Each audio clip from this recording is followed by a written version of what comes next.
Welcome to all. In this session, we're going to discuss the cyclic accelerators. Welcome to all. In this session, we're going to discuss the particle accelerators. So, particle accelerators are the devices that are used for obtaining charged particles with very high kinetic energy,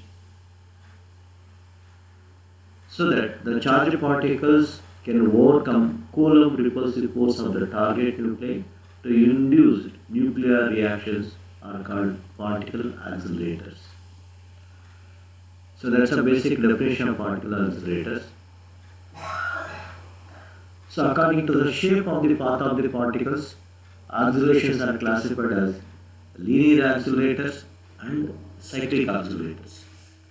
So today we are going to study a cyclic accelerator called cyclotron. Cyclotron is a particle accelerator which accelerates the particles along a circular path. The main principle of this cyclic accelerator is a charged particles like alpha particles, photons, neutron is allowed to pass through an alternating AC electric field along a closed path. Its energy being increased each time. A strong magnetic field is used to control the motion of the particle and to return them periodically to the region of the electric field. Then the charged particles are accelerated to the desired level of kinetic energy. When you look at the construction of the cyclotron, so these are the cyclotrons. So this cyclotron consisting of two metallic Ds, D1 and D2, two metallic Ds, D1 and D2, and whose open ends are facing each other. In between the gap between the D1 and D2, there is a source S, and these D1 and D2 are placed horizontally with a small gap separating them. And see here, this is a sources, and these D1 and D2 are connected to a high frequency voltage or high frequency oscillator, and the whole system is mounted horizontally between the poles of electromagnet. These are the electromagnet, and see, these are the Ds, D1 and D2, and these D1 and D2 are connected to high frequency voltage, and this is a path of the motion of the electrons, and here the path is circular in shape. So in each step the kinetic energy increases, the kinetic energy of the source increases, and it finally emerges us through this hole and hits the target. And the cyclotron is evacuated to pressure of 10 to the power of minus 5 millimeter of mercury, and the gas is passed to produce a pressure of 10 to the power of minus 3 millimercury. The positive ions to be accelerated and produced by shooting a stream of electrons from a hard filament perpendicular to the face of the Ds through the space between them. And these electrons ionize the gas and produce positive ions. And when you look at the theory and working, so when the Ds D1 are the maximum negative and this D1 and D2 are the maximum negative and positive AC voltage, the positive ions such as protons, neutrons and alpha particles from this source are attracted towards the D1, this D1, and thereby it gains the energy Q into Vm. So this is the kinetic energy of the D1, and Q is the charge of the ion, and due to the action of the transverse magnetic field V is the transverse magnetic field, the ions describe circular path. Due to the presence of the magnetic field, these ions follows the circular path of radius r with a velocity v. So then,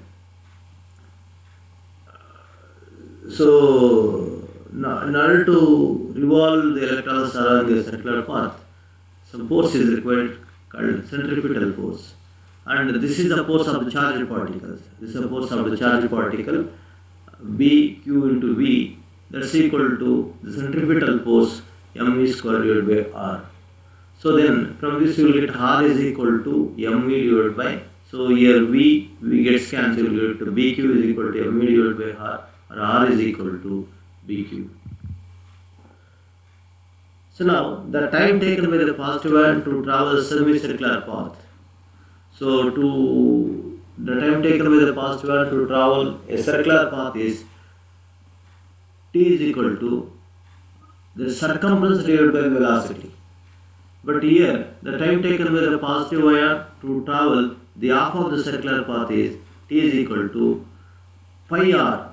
Instead of 2 pi r, we have to take pi r divided by v. And we know the value of r. R is equal to, so if you substitute the r value, t is equal to, you will get pi m divided by bq. So this is a time t is the independent of the radius or of the ionic path, and its velocity is v. If capital T is the time period of the revolution of the ions in the circular path, so that time along the circular path t is equal to t by 2, and if you substitute this value, t value, pi m divided by 2 bq, that's equal to 1 by 2 m, where f is the frequency of the RF voltage, radio frequency voltage. Therefore, we will get f is equal to bq divided by, if you substitute the f value, we will get bq divided by 2 pi m. So this is a resonating condition. F is equal to bq divided by 2 pi m is called the resonating condition. So if the ions crosses the d's gap in time, see in each time, see in each circular path. So along one circular path, the ions reach the gap between the two d's. In another circular path, it reaches the gap between the two d's. And similarly, for each circular path, the ion reaches the gap between the d's. If the ion crosses the d's gap n times before reaching the periphery of the d's, the final energy gained by the ion is n into dq. dq, the final energy gained by the ions is nqvm. The final energy gained by the ions is nqvm, where vm is the final velocity of the ions, Vm is the final velocity of the ions, and Rm is the radius of the outermost orbit of the positive ions. And the maximum energy gained by the ions can be calculated from this condition. So Bq Vm is equal to mv square divided by r. So here Vm is the velocity of the ions at the outermost orbit, and its radius Rm is the radius of the outermost orbit. So from this we will get Vm is equal to Bq Rm divided by m. Therefore, the final velocity of the ions is also called the maximum velocity of the ions. It is called half mv square. E is equal to half mv square, and half m. V is Bq Rm divided by m. So if you simplify, you will get mr square divided by Bq by m. So if we multiply and divide 4 pi square, we get. So that means if you simplify this, 2 pi square m rm square into bq divided by 2 pi m whole square. So 2 pi square m rm square, and this bq divided by 2m is f square, the frequency. Okay. This is called the maximum kinetic energy of the ions.